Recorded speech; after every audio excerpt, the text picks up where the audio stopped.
Hello! Yes. Hi there. My name is Chris Farah. Welcome to my channel. It's a beautiful Friday afternoon, honey. It is April. It is August 27th. It's almost done with this summer, honey. If you have kids, they're already back in school. This summer's done. I'm so happy to see beautiful people on a beautiful day. I hope you can hear me well. Please tell me in the comments if there are any problems with sound or any other technical difficulties, but I am so excited to see my peeps in the house. Hi. Please like this video as you walk in. You know how we do. We turn on the light in the room, my loves. We just flip that switch. We're just like tickling that algorithm. Happy Friday following. I'm super excited. This is episode 5. I get to bring on a actual real friend of mine who loves following shit in real life anyway. She's like also like a pop culture savant in a way. So I get to really dive deep into dumb stories of the week with not only someone who I like and love in real life, but someone who's like better at this stuff than me. Like she is Molly, who I'm going to bring on, is an amazing writer. But one thing about Molly is the strongest point of view, and so it's like crystallized, clear. It is smart. It is bright, and she's been. How do I say this? Molly is a queen of taking in pop culture information and filtering it in such a way that I'm just like really fucking pumped to have her on my show. So I'm going to bring her in. But I'm so excited to see you, my babes. Thank you so much for being here. Thank you to my mods. Thank you for this beautiful super chat, by the way, Aaron Banfield. Not even started yet. 15 minutes before the show, honey, Aaron was like, here's some money. You know what? I love you, Aaron. You're the real shit. So put your hands together, honey, or snap some fingers for my girl Molly. I'm going to bring her up now. Hi, Molly. How are you? So goddamn good. I'm so excited to see you. I'm so into this. I didn't know you were. I feel like you've been doing this for a while. Is this just like a new? You're only on episode 5? Oh, this following situation with my new brand and my new pictures. Branding. I've been doing live streaming throughout the entire pandemic, but specifically on Sunday nights for 90 Day Fiance, which is do you watch 90 Day Fiance, Molly? Oh, bad at TV. I saw you like wrote like I wish I'd been better about Bravo, and I'm like, well, thank God you haven't, because everyone would be so disappointed in me if we were talking about Bravo today. I've seen 90 Day Fiance, just like the first season, and I definitely have like my favorites. But no, I don't watch it regularly, but I've been seeing you on here, honey. I've been seeing like your things pop up on Twitter, and I've been meaning to check it out. So God bless. Now I'm here. You know, I love you so much. Yeah, Bravo, Real Housewives, all that feels like watching like something in 2009. And 90 Day Fiance feels like watching something in 2017. You know, like the next big thing is going to happen, but Bravo is hard to keep up with now. It's like real 2009, like Yeah. TLC and like all of that stuff, because reality TV was just so buck back then. Like, I cannot believe they got away with John and Kate +8. I know. Yeah, they absolutely did. I had to like write gossip stories about it at the time, and I just like knew they fought, but I had never seen the show. And I like recently treated myself. This is like how I consume TV. I like treated myself to like top 10 moments of like Kate ripping John a new asshole. And I can swear, right? Yeah, of course. Oh, okay. Yes. I don't know. I don't know. I want to respect your brand. But Okay. like, yeah, it was like, I cannot believe this was a show. This was just like a guy who was fine, I guess, like getting yelled at. Like, we need that back on TV. Yeah, we absolutely do. More so than just like Angela, I guess, yelling at Michael, which is a reference that I'm not quite sure. But in the 90 Day world, we see a lot of this person yelling at Michael. But yes. Do you watch Big Brother, by the way? No.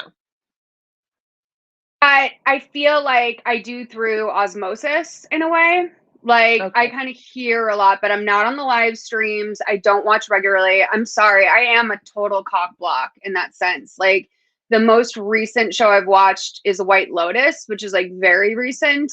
And then the one before that was literally like, I watched The Sinner for the first time with Jessica Biel. Because I watch movies for my podcast, Lifetime Original Movies. That is like the majority of my enjoyment outside of like maybe like TikTok in terms of like visual media. I didn't bring up the fact that you're like an amazing podcaster when I gave my like half-assed introduction of you. But this is Molly, everyone. This is Molly McAleer, and you can absolutely follow her on Instagram and Twitter, and I'll pull up her socials later. But she hosts Mother May I Sleep With podcast. She has her own podcast network. The woman is a goddamn brand. But I love you. But so please advise, and Mother May I Sleep With podcast, at least are the two podcasts that I've been on that you hosted for a long time. And now I have a show called Trend Lightly, which is like why I was so pumped when you sent the doc, because I was like, this is basically normally at noon on Friday, we do like the Trend Lightly pre-show where we sort of talk about like what stories are emerging from this week. And I was like, thank God that I have this to do today, because we didn't do our live show, because I'm so excited to talk about the news. I love talking about the news. Yeah, me too. I'm a researcher though. Like I like all of it. You know, I like deep diving and going down and researching, like picking up pictures. Well, yeah. Right? Like, don't you feel like I'm so interested in the people that like have a casual hobby? Like, how do you just like kind of halfway like someone's music or halfway like a TV show? Like, I want a DNA sample. Ariana Grande, give me the DNA. Yeah, absolutely. Absolutely, honey. We have a lot of stories, so let's get in. So I'm gonna come over here. So one whole thing, and we can stop at like, I feel like the top news story right now is Kanye West had his third listening party, my love, the third one, okay? And no, Donda has not dropped. And there has okay, so let me say these are the things that happen, and then Molly, I'll go to you can get your opinions on all this. But so far, Jay-Z's feature supposedly out of the tracks. And then Kanye replaced that feature and brought in some special guests. One, Kim Kardashian in a goddamn wedding dress, like renewing their vows. That's one thing. And by the way, when she was walking to her thing, she knows she couldn't see anything, honey. She's like putting her thing up, she almost fell. Two, he had DaBaby and Marilyn Manson there. Like literally tweets were like, well, if Jeffrey Epstein hadn't hung himself, would he have been invited to, like, where's Prince Andrew? Like, I mean, what is this? Like the fourth show, because he ascended to the heavens in the second show. And then in the third show, he did this thing at his childhood home. He was lit on fire. He remarried his wife, who I think was definitely a model. Like, I don't think Miss Kim. The only thing that made me think that it was actually Kim was when he was leaving with her. You know how in stadiums they have that like 6-inch wide long grate that goes between like through the little tunnels? Yes. He paused and waited for her to like walk over it. And I was like, that's a husband that has either been yelled at so many fucking times to stop walking when his wife is in heels, or like he's just, I don't know, like I kind of was like, this either makes it definitely Kim because he wouldn't treat her that way if it wasn't Kim, or Kanye just loves shoes. Can we talk about whether, okay, you don't think this person is Kim? Wait, sorry. I know this comes up and we can go like, but look at her jawline. And I know you can't see her butt, but God, Molly, I think that's Kim. I think that's Kim. I think it should be Kim. And I wouldn't be surprised if it was. At the same time, I don't think Kim is prepared for that. Like, getting up on stage and dancing with Prince ruined her as a person. Like, to this day, she still will not move her body to music because she was so humiliated from that, which I relate to, by the way. Like, if you ever see me dancing, I needed to have gone home like 3 drinks ago, and that's it. Like, you're not my real friends. If I'm doing karaoke, you're not my real friends. Like, you need to send me home. But I just don't think Kim is like, I know that she's very professional and she's capable of quite a lot of things, but getting out on stage and doing that in a big costume, that doesn't seem like something she's would want to do. She'd be like, just hire a body double. And the ass is under this huge gown. And it is very Kim-esque. But if you just take a really beautiful girl with like medium brown skin and a fucking snatched jaw, I don't think Kim would be like, that doesn't look like me. I don't know. It's just a conspiracy theory. I like it, Molly. Now, I wish I had actually like screen grabbed the whole recording of her walking, because when I watched, because there's a, you can do it on Twitter, when you see her walking to where Kanye is, she's like pushing out her veil in such a way that I'm just like, this person is definitely uncomfortable. This is not a fun thing to do in that big ass gown. She's like holding, I mean, she's like, it's hard to walk in.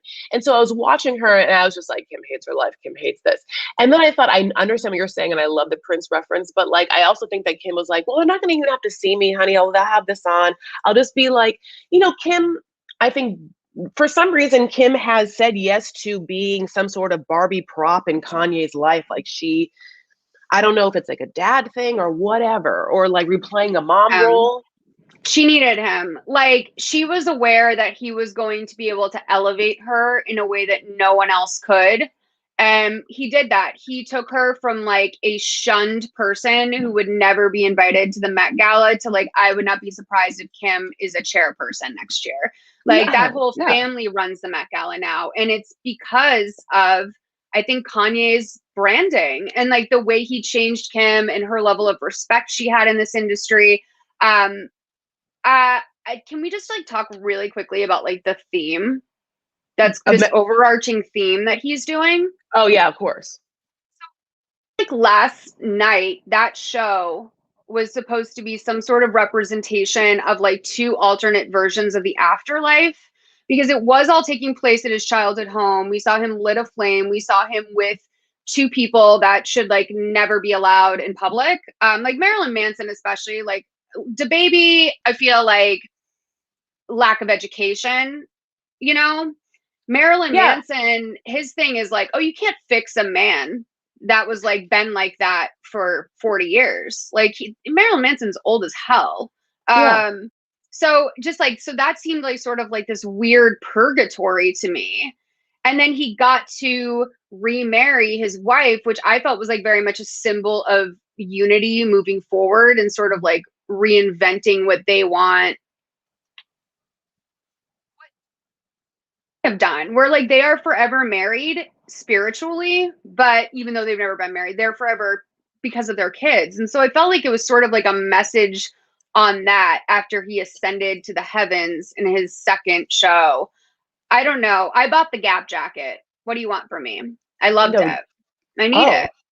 Okay. You know, I love Kanye. Kanye's music is amazing. And as Donda came out, like as the first people started listening to it, people were like, oh, honey, it's 808 Heartbreak. It's all of that. I like, I lost my goddamn mind. I was like so excited or whatever. And I was excited about the Jay-Z feature. I'm just so confused. Like, listen, thoughts about DaBaby, at least I'm like, in my mind, at least he's hip hop and relevant. In my mind, I'm like, why have Marilyn Manson there? Like, that was bananas to me. But at the same time, it's like, at this point, you cannot possibly have another listening party, just drop the album. You're like losing my attention and patience, truly though.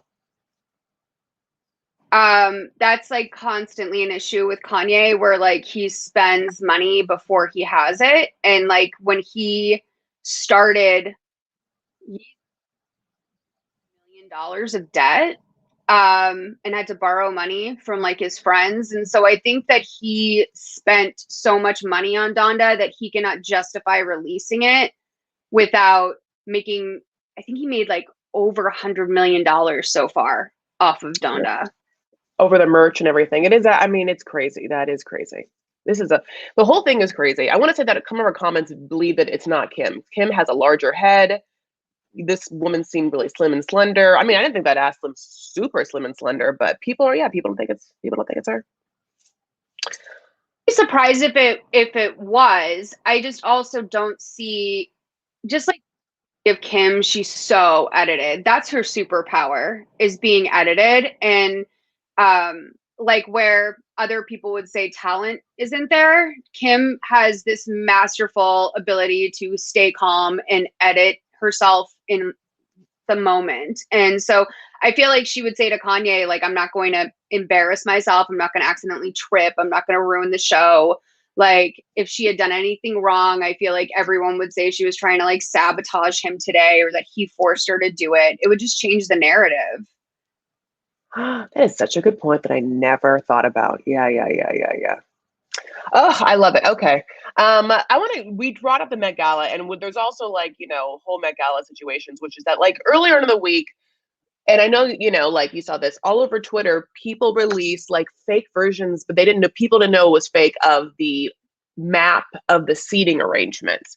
And some certain parts, and I'll just like read off, made people lose their goddamn minds. Like, for instance, table A, the 2 feet of that table, one side Beyonce, the other side Addison Rae. Society does not want this girl to win. Like, they want her to win. Hollywood has picked her. She is like, she's kissed all the rings, etc. But like, even this bit, whatever troll put this together, those are the people who don't want Addison Rae to win. Yeah, absolutely. But what do you think they like wanted about this? Like, I actually, this is the part that made me so excited. Table E. I was very into Kylie and Lana Del Rey sitting side by side to each other. That too. Listen, I will say, let me put my glasses on because I can't see shit, honey. I'm Oh, blind. no, I'm so. Does that? No, that just helps me. No, No, it's I don't know how to do anything. it's not you, it's me. Okay, so I knew it was fake. Cute. Oh, thank you. I knew it was fake right away because of this. Oh, you can't see what I'm pointing at. Tom Brady and Giselle. Anna doesn't sit couples together. Everyone fucking knows that. Hello, whatever 12-year-old virgin put this together, read a book, loser. Like, everyone knows she does not seat couples together. Yeah, I love you so much. Yes, of course. Yeah. People were, it's true. And so, but people were just so upset of like also James Charles going to be there, like next to the weekend, like, the Met Gala has changed, obviously. We were talking about that. Like, yeah, it's just, it's all influencers. It doesn't have like that air of otherworldly unattainability. 100% agree, because I think that what gets lost in the mix a lot is that the only reason why like James Charles was at the Met Gala was because YouTube bought a table at the Met Gala. And that's like, if you're not like a legitimate celebrity and going to be actually invited, what they do is they open it up to very wealthy people and say, would you like to buy a ticket to the Met Gala? Which I believe is like a $25,000 donation. So the only reason why James Charles got in the first place was because he was a guest of YouTube. And everyone laughed at his outfit. It wasn't like he served, So I don't think that in reality, many influencers are going to be invited. The Addison Rae thing is a little shocking. But no, I think it's not. I don't think it's going to be influencer driven. The only person on that list actually that I thought deserved to be there, besides like the actual celebrities, was Emma Chamberlain, because she has all of the connections in fashion and is like well liked by all of that crowd. So she's the only person that would make sense to me to invite. Yeah. I want to bring up this comment. Just can anyone explain to me what's interesting about the Met Gala besides the red carpet?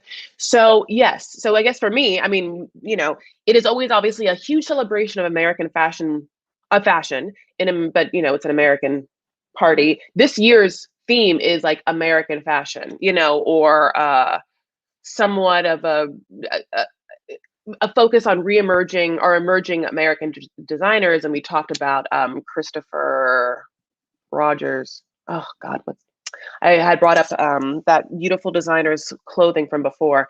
But Are you thinking of Christian Siriano? No, my love. Here, you talk for a second. Let me look up what I'm looking at. But why do you love the Met Gala? Or do you? I've never been there. I don't think I will ever go. For me to get in at an entry level, like, I won't even have a crush on a celebrity unless I think I could realistically get with him. Like, I don't allow myself to like indulge in a fantasy that I can't later manifest. Ah! My thing is like, I would be so nervous. I wouldn't know who to talk to. My biggest nightmare is being put in a room with people that society thinks are my peers.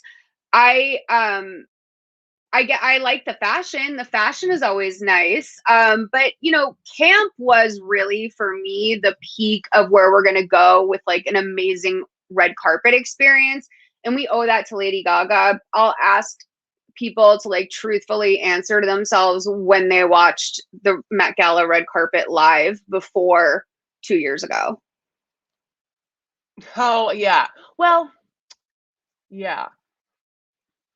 God, I liked that. I also liked the Catholic Church moment, like, or just like that kind of, because I was raised it, so it was just so interesting to watch or whatever. This American one, the actual theme isn't like as exciting because it feels, I don't know, feels weird. But so I wanted to say, I'm so sorry. I don't know why I forgot this person's name, but we had talked about him on a live before, and so it made me upset. But Christopher John Rogers is one of the designers that is, yeah. And his work is incredibly colorful. He like, we had talked about this, he kind of like reimagines uh, somewhat, you know, almost like period piece or European old style silhouettes with like a modern twist. This is not one of obviously his more colorful pieces, but this Oh, is, I mean, look at that silhouette. I mean, that's gorgeous. that's American. If I were to look at it, that doesn't even look American to me. That's beautiful. Yeah. I'm Yeah. interested to see like the alternative routes that people go to like work with American designers. Can I tell you, I would love if someone wore FUBU. Ah! Okay. Curious, like I would love if someone wore like couture FUBU to the Met as like, because like it's the America of it. That is America to me. Like I want to see people show up looking like real Americans, Yeah. not even Yeah. aspirational. Carly Kloss, serve me truck stop waitress. I know. Okay, maybe it was aspirational weird word to say because I don't want that to be like in the Real Housewives version of the word, which is it really wasn't the. I think that I wanted to say Met Gala means to me someone artists that are not afraid to truly create a statement look, and influencers tend to have I don't know. I guess I just there are certain influencers that have that like incredibly artistic eye, I guess, that can like pull off such a thing. But it was so awesome in like the early aughts to see like Sarah Jessica Parker like do shit, you know, like I think I definitely always look forward to it in the sense of like still images and like it's nice to wake up to the next day. But I don't remember the Met Gala ever being like a must see TV event that I feel like people talk about it like now. Maybe mhm. if you live in New York and you can like see people roll up, but like on like Vogue.com live streaming it, where like how do you really interact with the Met Gala is my question. Like Yeah, how do we the public interact with it? you're absolutely right. We watch it like we can watch an Instagram live of an influencer there. Going on inside. Like, I love the little videos they put together every year, but I really need to see the hookups. I need to know who's drunk. I need to know who said what to who that they're going to live with for the rest of their lives. You know what I mean? Because everyone's so embarrassing at parties like that. They just like are trying to converse with people they've never met. That's what I want to know. And maybe part of me resents that I can't know that. You know what? Wouldn't it be fucking great to go to the Met Gala with like one friend they can grab their thigh with, and you are dressed in something like a Kim Kardashian Donda-esque outfit where you don't have to interact with anyone, honey, if you don't want to. They can't see you, but you can see them, and you have your friends. So you're just like little Terminators with like veils on, honey, looking around and like looking. Us, I think, is to be able to buy a table at the Met Hmm. and just giggle. It was 25 grand a piece. We could buy a that's a down payment on a house, or it's the Met Gala. Yeah, it's Priorities. we better laugh hard at that table, honey. I am excited to see though what like actual celebrities go. Taylor gonna go? Like she hasn't gone since like 5 years, and she was such a presence there for so many years too. You're right. I'm gonna change. I'm gonna change gears from the McAleer, but still keep on fashion. This Tatler released a list of like the most fashionable royals, and this is like whatever, like a fluff piece or whatever. But I got into this one because their top one was Princess Beatrice of Monaco, and so I deep dived into like her, and my God, she has some looks. And specifically, I think that we get a lot of the UK royal looks, like the Kate Middleton looks, honey, and like God bless the Meghan Markle looks or whatever. And like we got a lot of those Fergie looks, honey, and I Yeah. don't need those Fergie looks. But when I deep dived into Beatrice, I was like, oh, like that French influence in Monaco is where it's at when it comes to royal fashion, because I'm going to throw up. Look at this woman, honey. You never seen Kate in that. You won't ever see her in that. You know what I'm saying? No, these are the royals that haven't made. And whenever I find out about like Princess Eugenie or like whatever, I'm like, who? Because like you get all the sorry, my exterminator was here doing my monthly preventative mosquito spray. So that's why I was like gesturing off camera because apologies. Now I can say it because he left. But I'm very sensitive to that. Okay, so they get to live all of like, they get to live the life of a royal without being royal. The craziest part to me is that they have to pay for all of these clothes outright. But they could afford it. And, look at it. No, it's just like this coat is that coat's easily 10. 20. Yeah. Yeah. It's beautiful. It's I beautiful. have some other ones just because I really died over this woman. But did I put up her I didn't put up her wedding gown. God damn it, I really do have that. But here, let me show you this. So then I saw this picture and I was like, what is okay? Then I was like, who does she look like to me? Like, I am just like, who is this face? And it took me like a minute, and half of this face, okay, and Molly, I hope you appreciate this. Half this face, honey, is a royal Christine Taylor. Look at that. Did I do good? Look at this. Yes. Look. Yeah. Crazy. That is absolutely spot on. I'm so bad at that. I was like, does she look like that pop star from like the early 2000s, Hoku?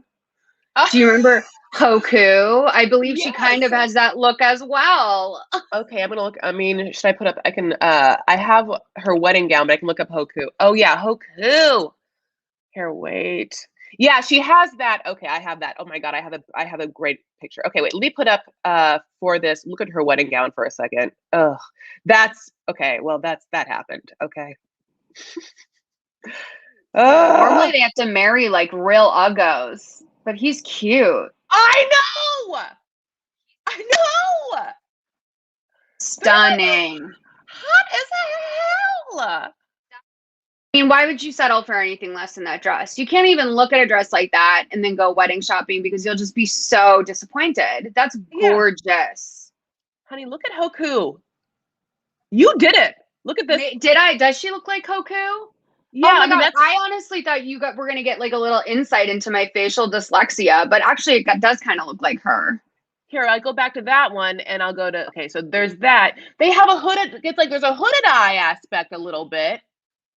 Yeah, anyway, all these are beautiful people, but yeah, this is like a fun game I like to play. But yeah, Princess Beatrice, honey, she's where it's at. I mean, I'm into it. That game, I have to tell you, like Christine Taylor is a blast from the past. Is she still married to Ben Stiller? No, I think they broke up. Know anything, but like from blind items, I was like, oh, I think she wants out. That makes me feel like I know someone reading a blind item. One of my first acting gigs, I did 3 Hallmark movies of the week. Tell me that.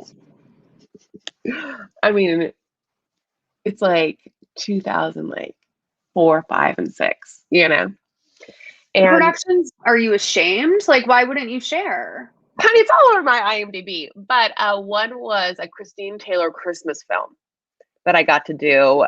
It's called Kissing Mr. Kringle. So if you ever see it, That's like, I feel like Kissing Mr. Kringle is like a big one. I'm trying to, yeah, it was like she played Name from people being, I think maybe like it's like a favorite to Hallmark Christmas movie fans. Oh, that's amazing. Is it really?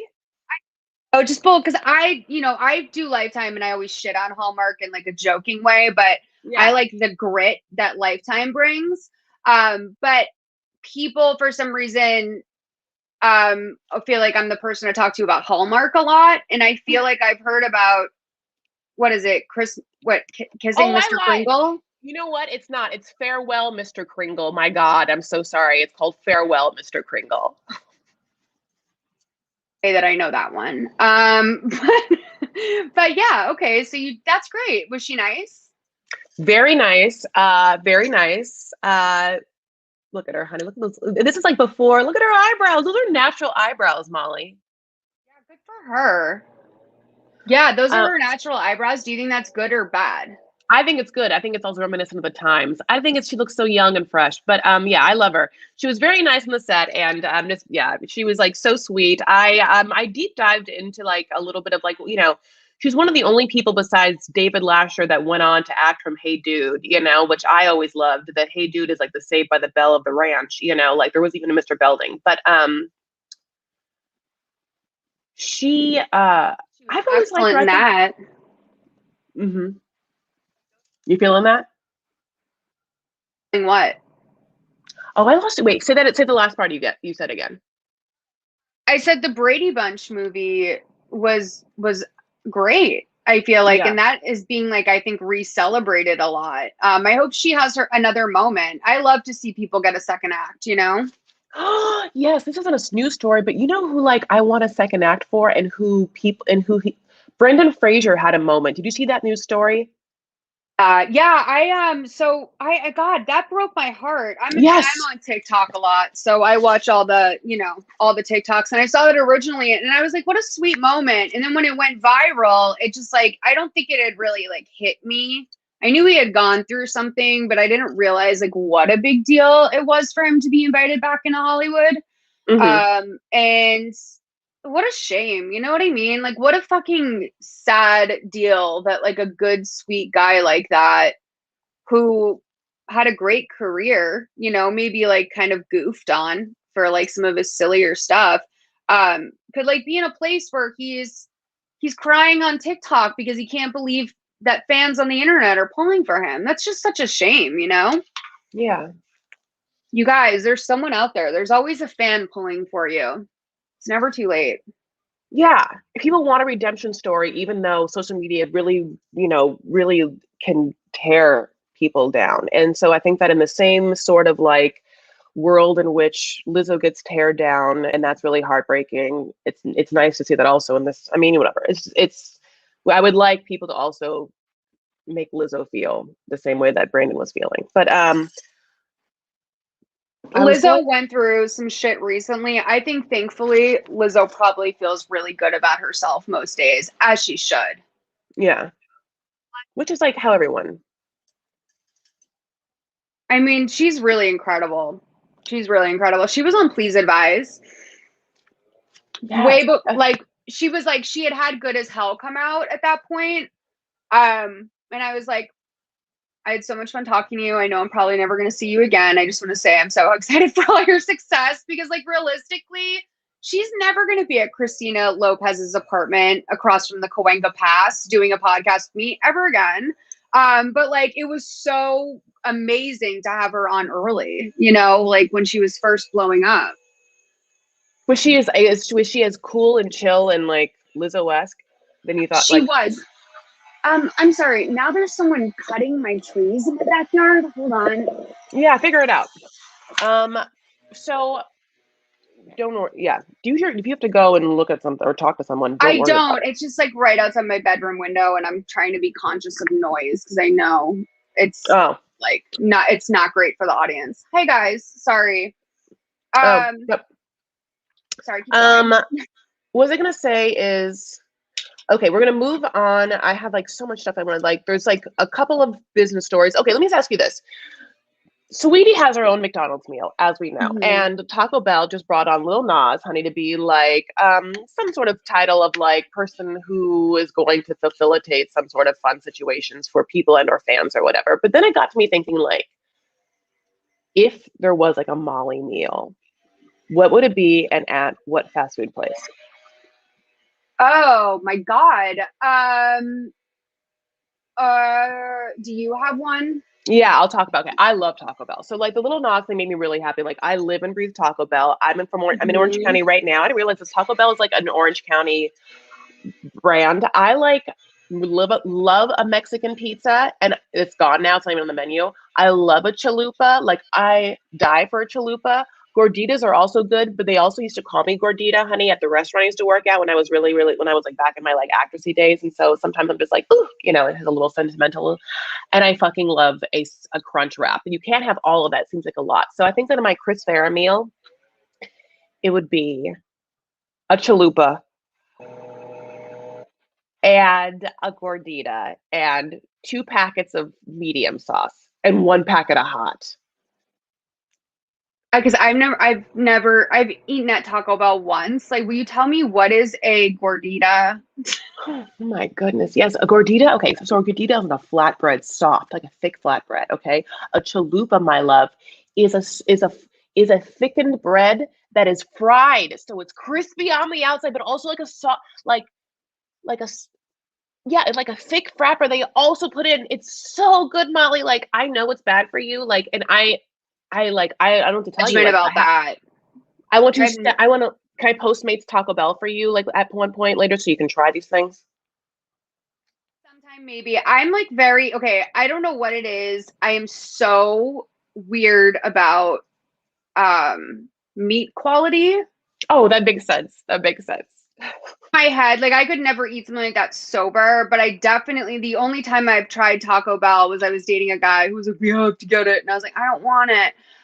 To the point where I remember actually like um us like him mentioning it another time and me saying like, "Oh, I don't really eat at Taco Bell," and his friend looked at him like, "What are you gonna do, man?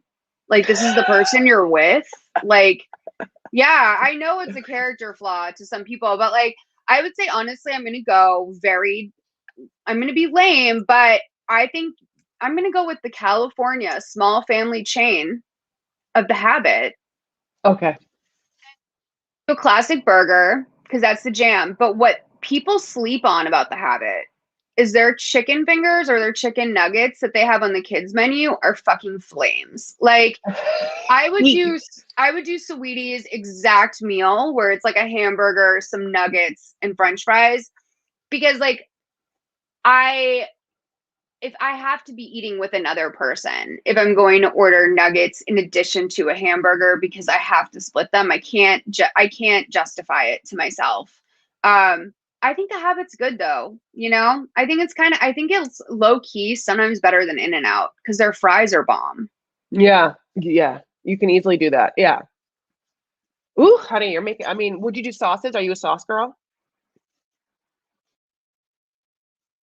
I'm not. I mean, like, I do love like hot sauce on like Mexican food or like eggs or some. Not, no, I don't like it on eggs. Why did I lie? Like vegetables, I'll put hot sauce on, but like, I don't. No, I'm not a sauce person. I feel bad saying it too. I like am so grossed out by like ranch. Like, I can't understand why you would ever want to dip your pizza in something because I'm like, pizza's a perfect food. Like, why do you need to add on to pizza? And that's like honestly my limitations. I also can't eat chocolate cake. I don't know what's wrong with me. I've got problems, girl. Baby boo, would you put your hot sauce in your Mountain Dew? This is Hmm. a real thing. This is a real disgusting real thing. Okay. I would not put hot sauce in my. I would not drink flaming hot Mountain Dew. Flaming hot. This doesn't even make sense. It's like it doesn't literally. It's like jumbo shrimp. Flaming hot Mountain Dew. That doesn't make any goddamn sense. I'm trying to think like like when you go to the fruit guy, I don't think Oh this is a yeah. universal experience, it's like a California thing, but when you go to the fruit guy, you get like, you know, chopped up fruit. A lot of times melon is included in that. And they cover it in tahini and lime. I think that that's probably what that tastes like. Show, doesn't it? You know what? I think because Flaming Hot Cheetos, there's no cheese involved. It's just hot Mountain Dew. It's tahini flavored Mountain Dew, is what you're saying. Like, I, yeah, I think it's just sort of like maybe a spicy, fruity drink, but Mountain Dew as a soda, period, is very dark hours. Like there's a reason why you can never like order a Mountain Dew at McDonald's. Like they don't keep that in the house. You know what I mean? Mm-hmm, mm-hmm.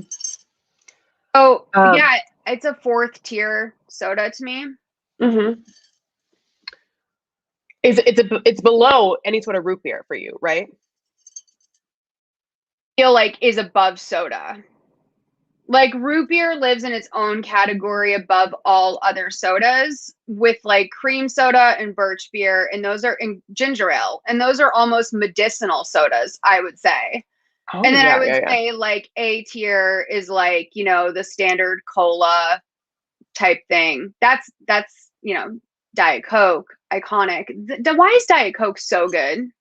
I don't know, but you love the new ads of like Diet Coke trying to get people to come back, being like, you like your mom's music, and don't worry about what your friends think. If you like Diet Coke, drink Diet Coke, you know. No, I wouldn't hang out with my friends if they wouldn't let me have a Diet Coke. Are you kidding me? And that is fair. That's fair on their point. The good part, it's smart. You know, you don't want friends around you who aren't going to let you drink Diet Coke. They have to understand you. Um, okay, we've gone through so many things. I just wanted to, I know you're not talking about Big Brother, but I just want to say the following things. Oh no, I didn't even bring up Beyonce and her Tiffany situation. Okay, I gotta do that quickly. So Beyonce had an ad with Jay-Z for Tiffany and Company, right? And they showed at Basquiat, and then it's like one of the ones that we never have seen before. Okay, and the diamond that she's wearing, honey, people got blowback because that diamond supposedly is one of those like colonial blood diamonds. God bless, God bless, God bless. And Tina came for them and was like, "Don't you talk about my girl? You don't know where your diamonds come from. Oh yeah, you don't have diamonds. Stop being so righteous and so hypocritical." But she is I think she's one of the first Black women or to wear that specific diamond or whatnot. She is. Well, they're definitely, that was like my first thought, because right away when I saw it, I was like, something doesn't sit right with me about this. Number one, the Basquiat was, and I talked to my friend who works in the art world, and I was like, something about this is like, isn't sitting right with me. And she was like, oh, well, can we talk about the color? And I was like, exactly, because I've never seen Basquiat use that Tiffany blue before, and it seemed like, I know obviously it's authentic, I believe that, but like it was just it was very startling, I think, to also unveil like a whole new sort of texture to an iconic artist's work. But then like the second thing that came to my mind was like, wait, aren't those like blood diamonds? Like diamonds are so unethical, and like it mostly affects Black people and African people. They're blood diamonds. So I was very just because I feel like it's so the opposite of what I expect from Beyonce these days. But at the same time, if there's anyone getting money out there and I'm like happy for them, anyone who's already rich getting money and I'm happy for them, it's them, because I'm huge fans of both of them individually as artists since I was like, in middle school or something. Yeah.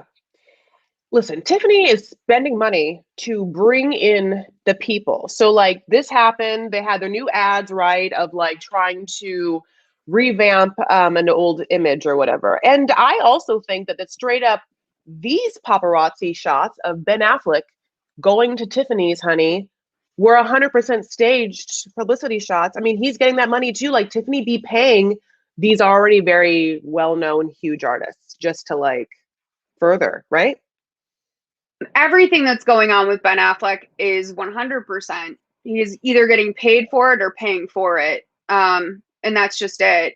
Like the publicity, this whole thing is crazy. Right away, I knew that this entire thing was staged, not to be like detective, like anyone else could figure this out. But like truly getting out of an SUV in front of the Beverly Hills Hotel, and J-Lo, who's sitting in the back seat of the car, which I'm still wondering about where where Ben Affleck came from within the car. Like, I think he was sitting in like the way back. Because if you look at those pictures, it's like whoever's driving, empty front seat, then J-Lo, and then some assistant next to her. And I'm like, was Ben in the third row? And like they're taking these pictures and they're being sold as sort of like they're reuniting. And I'm like, not if he's riding in the way back. Like, that's carpool. But it was very obvious to me that like from the jump, people like them can very easily get in and out of places with not being seen. And the valet at the Beverly Hills Hotel, I think, is like a fairly well-known place to see and be seen. Yeah, it absolutely is, honey. What do you think, though? I think I saw that video of him and his kids, and I just love Jennifer Garner, and I think like she's probably raising like very good kids. Like, did you see his oldest daughter was like hesitant to get out of the car? And like, I think it's because they really haven't been exposed to paparazzi like that. Yeah. Oh yeah. Jennifer did a very good job of just being like, yeah, she seems so grounded as a mom in like in a normal way, like in a very not Hollywood way. But for them to have, I think, America's mom as their mom, and then like America's fuckboy as their dad. Like, what is that like to have such like a unstable and stable presence in your life, and then like switching off weekends and going with your dad to Tiffany to buy a ring from his girlfriend from 40 years ago? Fuck. No, but 100%. That's I don't know. I can't tell you anything, but I will say. Oh, go on. P. That's all I said. Oh yeah, honey. Talk about F boys. What do you think of this look, my love?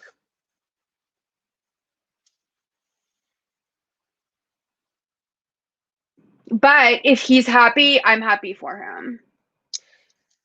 This does look like walking into like Soho House Malibu and then just looking on the deck and then just turning around, honey, leaving a little bit. And I know what does that mean? I know what I'm supposed to make fun of in that picture for sure. I mean, it's ridiculous. The glasses, the hair itself, it's from a different time, and one can only assume that that's the intention.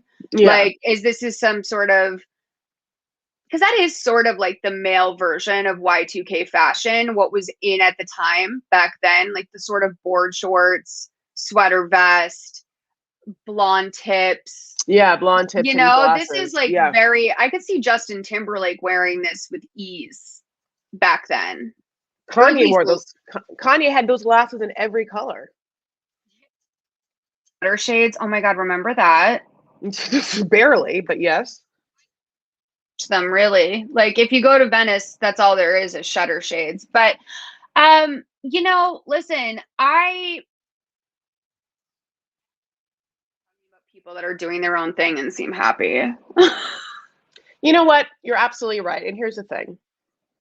I know what it's like to lose weight and want to dye my hair blonde. So who am I to judge? That's part of it too, where it's like, and also like, I feel like I have looked like a mess and not known it, not want to know it, because I feel fine. So like, I look at that and I'm like, if he feels good, then you know what, Jonah, you do look good. Not even in a bad friend way, but like in a way that it's like, you go, girl, I think he absolutely looks good. Do I wish that I understand that maybe on the nose. Do I wish that he had picked a style that wasn't so douchey for the cover of GQ Style? Yeah, sure. Yes, a little bit. That's a stylist, though. I mean, listen, I wonder what the purpose of that was. And also, would that be hot if Zac Efron was wearing it? Because it could be that thing of like, is she stylish or is she skinny sort of thing, where it's like that outfit's actually bad and would look bad on a bigger person, but because Kendall Jenner's wearing it, we think that's a look. Like, if Efron was wearing that, would we think that that's a look? I think that I would be like, I wish he wasn't wearing those glasses. I wish that he, I mean, I kind of, I mean, I do like a little more elegant look, but this is just a personal aesthetic situation. For GQ style, that's what I'm feeling. No, I know. It would still be tragic in a way, but like it's the kind of tragic that hot guys get away with. I don't know how they style men anyway. That's like such, to me, I'm always like, so whenever I've had to buy clothes for a man, it's like I'm relearning English or something. It's so strange. Menswear. Menswear is crazy. Did you watch, are you a Bachelor fan? You ever watch the Bachelor shit? I am. I have watched one summer, I was like going through it and I watched like 7 seasons of The Bachelor and The Bachelorette in like one summer. Like I just like, and that's like, I don't A know. lot. That's like 4 weeks of television. Like I just watched The Bachelor for like hours a day. And this newest season I didn't watch, but my co-host on Trend Lately covers it, and also I'm, have plenty of friends that watch it. So what's up with her not being good at style? I feel like I've heard that a lot, is that Katie the Bachelorette was not bringing the looks.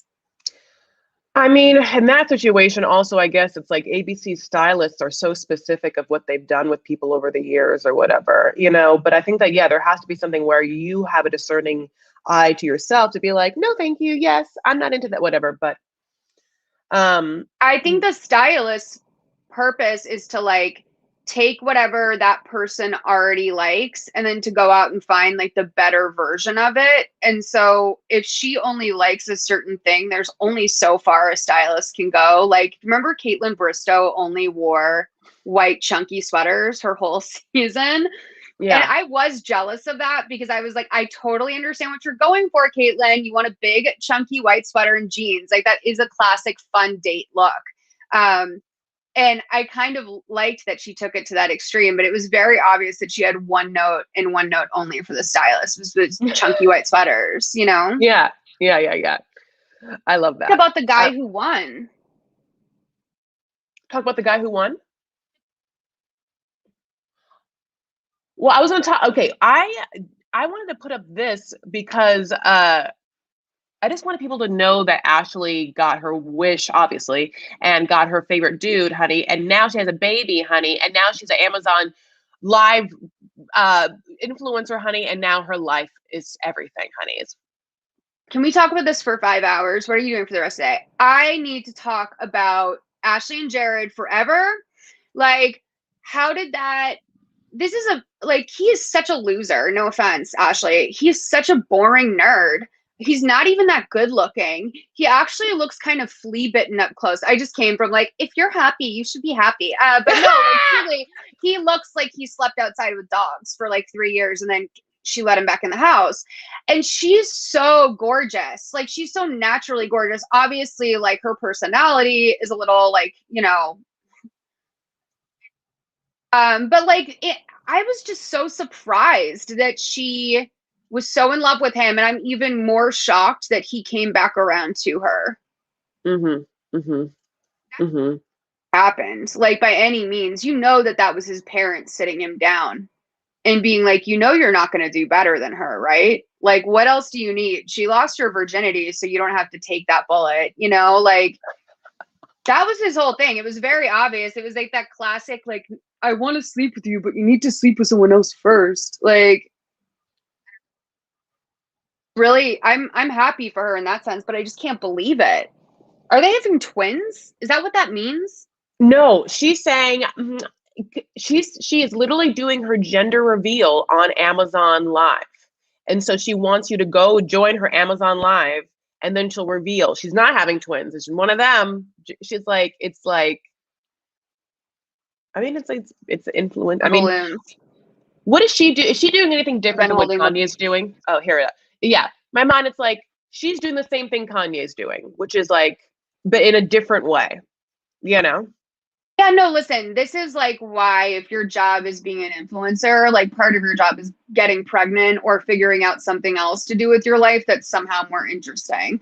But like if you're a lifestyle person, you have to get pregnant and you have to stay getting pregnant. Like you need to be pumping out 1 or 2 a year because once they get to the 3 year mark, people are not chasing that baby cuteness anymore. People like you're starting to deal with a real child. And um like I think real children are kind of annoying. So like you have to, which is normal. They should be annoying. But like if you're just a casual watcher, you like the baby. So you get to go through the whole thing: the name reveal, the like gender reveal, the ultrasound. Like all those little steps are so monetizable now because one thing that like a lot of women go through is pregnancy and motherhood, and so there's always going to be an audience for that. That is another.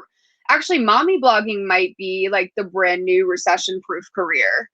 Mm-hmm. Mm-hmm. Because you're gonna have babies, and people are gonna want to talk about the babies. It's always freaks. There's so much to like get into though in terms of like who is even watching this. Like when you look at some of these family people, like the following their kids' accounts are like 75% men, and it's like, why are 75% men following your toddler? What the hell's going on? You're absolutely right.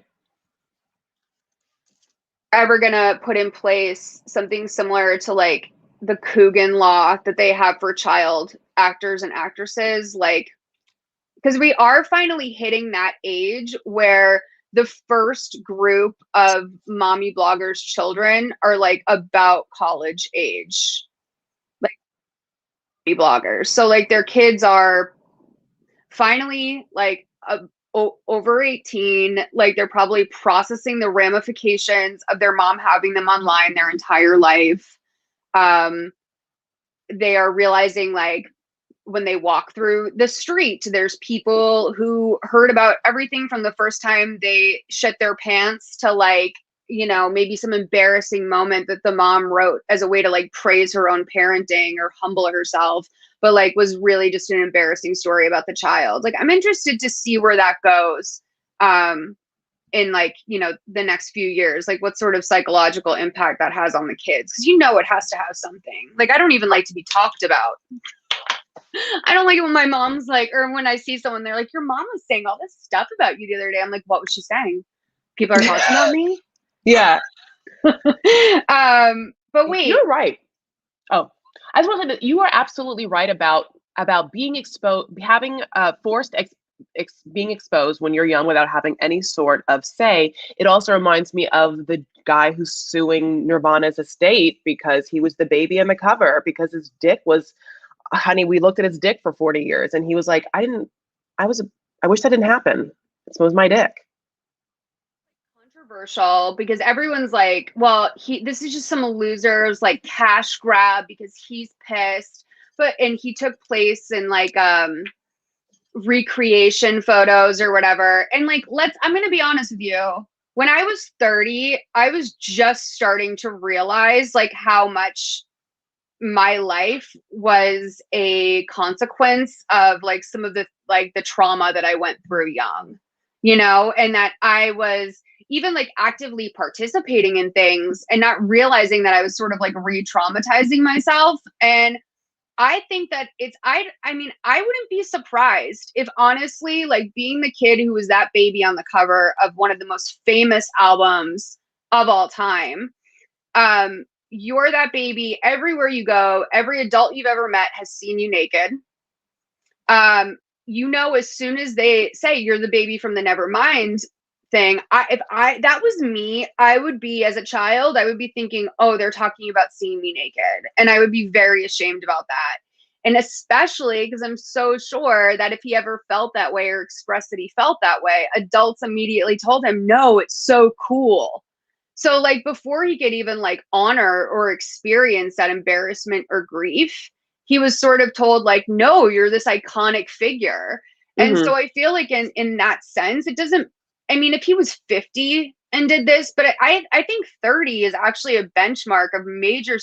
My new bit is like, I think the age of consent should be 35. Like, I really don't, like, I don't think you should be having sex until you're 40, and that's my new rule. What do you need? You know, you should just be at school until you're 40. That's my idea. But yeah, I think like the age of 30 is a totally natural time to wake up and say, hey, my whole young adulthood was shaped by this. Like everywhere I went, you know, and then when I finally like started to make something of myself and I figured, oh, I have this unconventional life, because of, you know, everything that everyone was putting on me. I have this unconventional life. I'm going to go into arts. That's how he got his internship with Shepard Fairey. Like, do you think if he was just a regular kid from Pasadena, he would ever be working with Shepard Fairey? No, it's because he's the baby from their Nirvana album. And, you know, I don't think that it's just because his art career is flopping. And I don't think a lot of people are like, oh, he's mad. He said that he was mad Nirvana didn't come to his show. That's out of spite. If Nirvana had profited off an image of me as a nude child for all of those years, for 30 years, and I had spent my entire life justifying how uncomfortable it made me because I was like, oh, I'm a part of something. And then I invited them to something because I thought, oh, okay, they think I'm cool, and they didn't show up. I would definitely have this psychological realization of like, oh, I am nothing more than like an image to these people. And in that sense, I might as well be like, you know, the hide your kids, hide your wife guy, you know, Anton Dodson. Yeah. I feel like he totally has the right to be upset about that. And I think it's fucking weird. Like, do you know, like 30-year-olds are not adults yet? Sorry. I know that they used to be, but I really don't think your average 30-year-old person is what a 30-year-old person was 20 years ago. Babe, when you were like at 30, I was realizing my trauma. I'm like, honey, I'm 10 years past that. And I'm like, I'm in it. I'm in the understanding of, you know, it's so funny because it's like, side note is one thing is like, I keep reading, which is true, like oversharing is a trauma response. And I have overshared so much of myself in situations, and I rang so true. Like and so that's just like a small way in which I realized, you know, yeah, like how ingrained behaviors in mine that have affected relationships is just purely based upon living in a situation of fear or wanting to connect with someone, or fear of abandonment, or fear of not being understood in such a way. It is hard. So yeah. Send me a link to wherever you read or saw that, because that is actually, because it's so true, right? It feels like almost when you're oversharing, you're like, I'm just going to tell you and like own this thing about myself so that I don't feel embarrassed about it. And it's like, when did that start? Like, what was the first thing that I said to like free myself of like these alleged shackles? You know what I mean? Like, at what point did I decide that like being open about throwing myself under the bus was like the best way to move about life? Yeah. The fuck? And also like, I'm always like, well, everyone's just as fucked up as me. They just don't say anything. And I'm like, maybe there's a reason why. They don't say anything? Yeah. Like, I'm always like, well, it's because they're liars and they're not honest with themselves. And I'm like, no, Molly, it's because you overshare. Like, you feel like like, you know, you feel like you need to give full transparency to everyone. I have always felt that too, but Molly, we do not need to. Well, we'll talk about that. This is actually a good thing because, you know, I like to end followings with like a big sis energy of like following up on people and following up on what's happening with us. And this is so like everything we've talked about is, you know, like obviously the not important things happening in the world, and that is why we can give, or at least I feel like I'm fine giving, you know, half-hearted opinions on things that aren't important in the world, in the sense that like Afghanistan and what's happening to women there is. And, you know, like I tinker in between being mean or whatever about like, you know, somewhat, I guess, body or style shaming Jonah Hill, but whatnot. But the truth of the matter is like all of that's whatever. It's really important what we're doing in our lives with the people that we love and our family and our friends and ourselves, uh, how we are contributing to the growth of like our own happiness and love within the energy we share with each other. So I'm so happy that now for you to say that you like understand the oversharing trauma response, it's so interesting because I didn't think about the fact that you would get that, but of course you do. You know, like it would make sense because I know who you are. You have like such a very authentic yeah, you have an authentic spirit about you. And so I think I do too. And so there's like some part of us that are like, And oh, we want to keep it. Oh, this is us. No, this is us. No, if this is me, who I am, and I'll lay bare in my wounds, I'll bleed in front of you. I don't mind it. I've done it before and I'll do it again for the rest of my life. I have a lot of blood. But why do we need to do that? You know, or what is it? What are we gaining from I guess bearing our truth so much? I can describe it as that it's for me, it's a little bit of like a defense mechanism because I can control it. Because if I tell you if I tell you anything that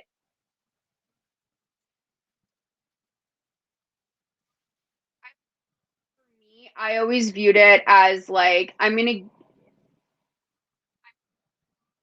more difficult than maintaining a lie because that's how I view a lot of people who are dignified, they might call it, or like graceful. Like I see like whatever, the people out there that are just very, you go to a party and you see someone and then you just realize on the ride home, like, oh, I didn't like learn anything about them. Like those were all very like surface answers. Like, um, and normally in my head it registers as like fakeness of some kind, and I just never want to be that person, or be someone that people aren't comfortable with. And for me, one thing that's like hugely important is establishing with someone very quickly that like comfort is my ideal state, and like I don't ever want to like I don't ever want someone to feel like judged in my presence or like that they have to be careful around me because I really don't feel like I am judgmental. Like, and I am everyone is in a way, but I feel like I'm generally pretty like, you know, do your thing, baby. So, um, I think for me, owning it is like just a like any sort of pretenses that like maybe I'm going to be the person that speaks to you in work jargon or something. You know what I mean? Yeah. Speak. I'm not like, I don't have all the answers like that. I just would rather be like, hey, I threw up out of fear before I came here. Like that's like who I am.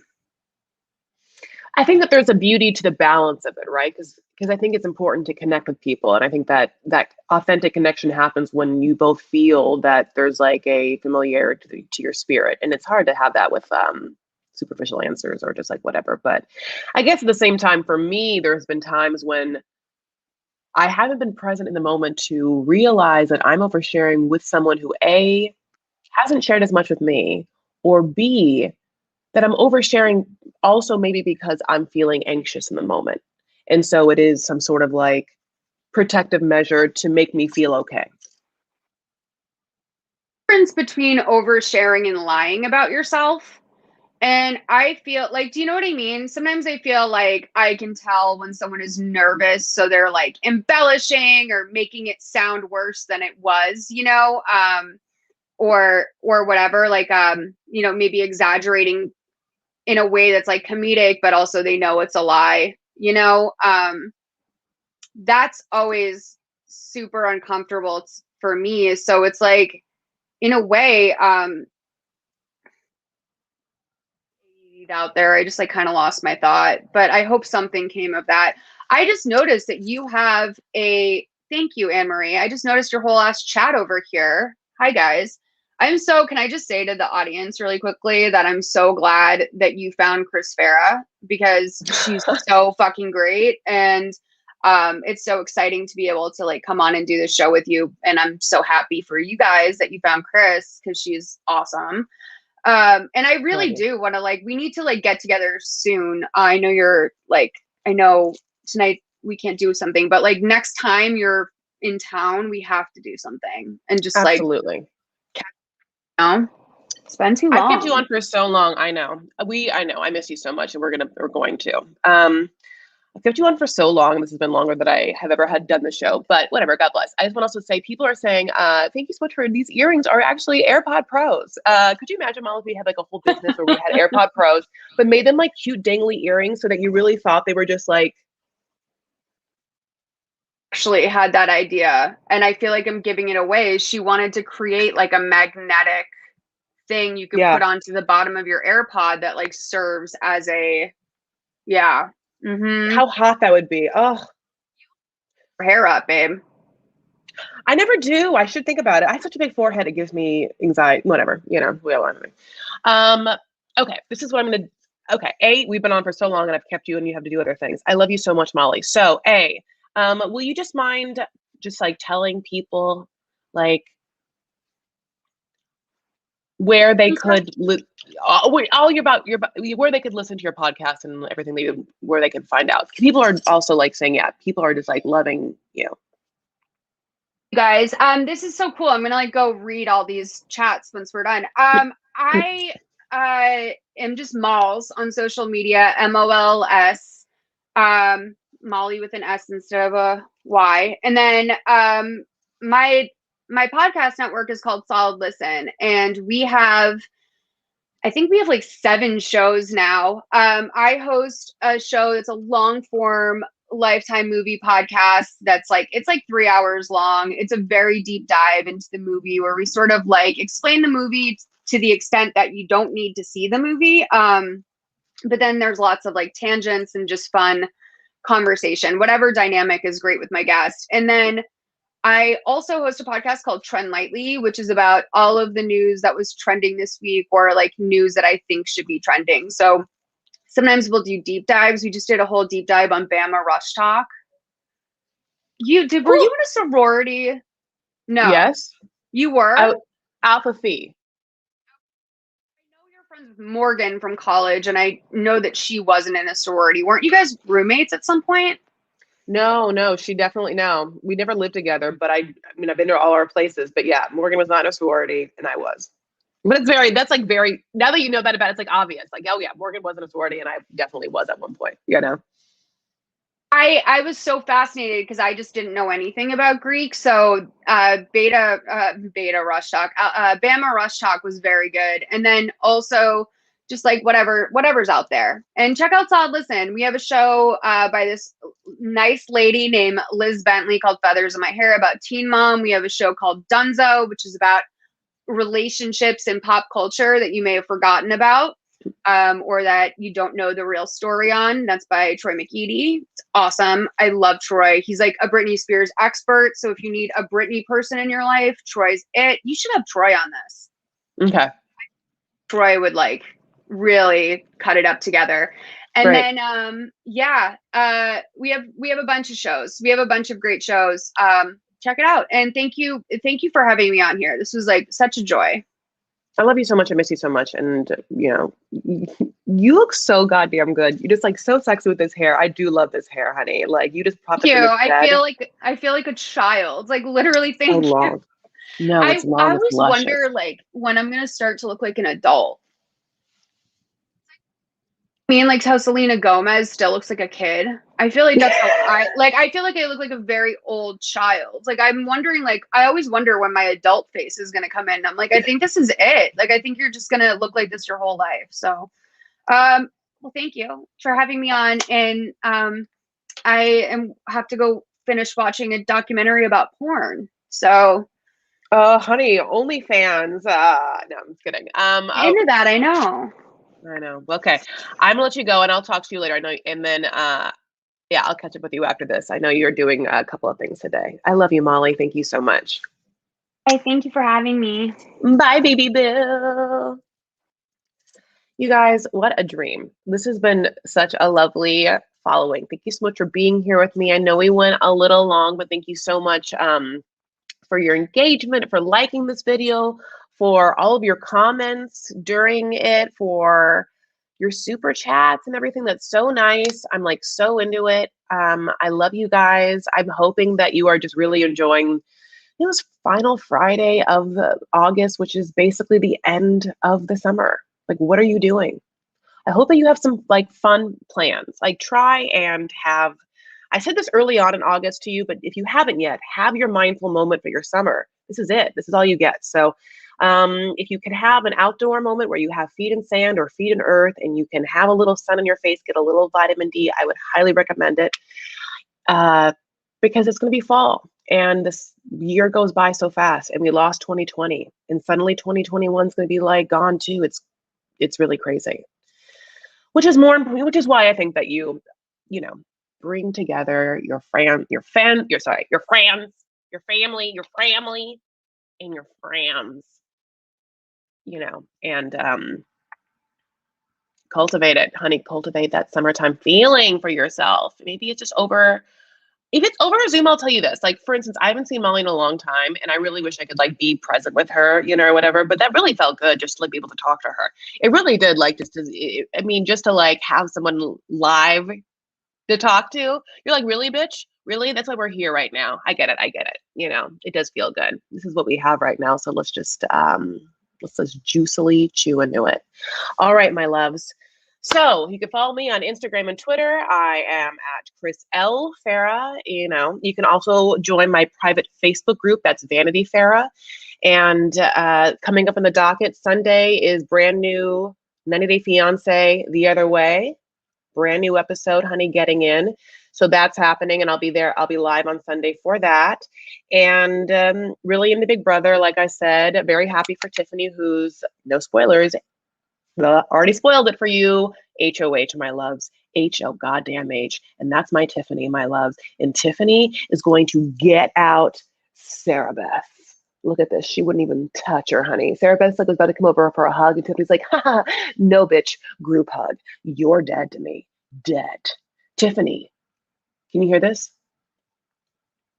This is Tiffany's speech to SB, which is basically like, put on your stupid heart glasses, honey, and get out the door. I don't like him. Tiffany makes me so happy for my Big Brother fans. I wanted to give you a little bit of that. Oh, Gwen, great to see Moss here. Yay. Okay. I love you. I love you. I love you. Okay, guys. So take care of yourselves and each other. Stand up for what you believe, and you make art. You do something fun in the sun. Okay. Thanks, guys. Mwah! See you later.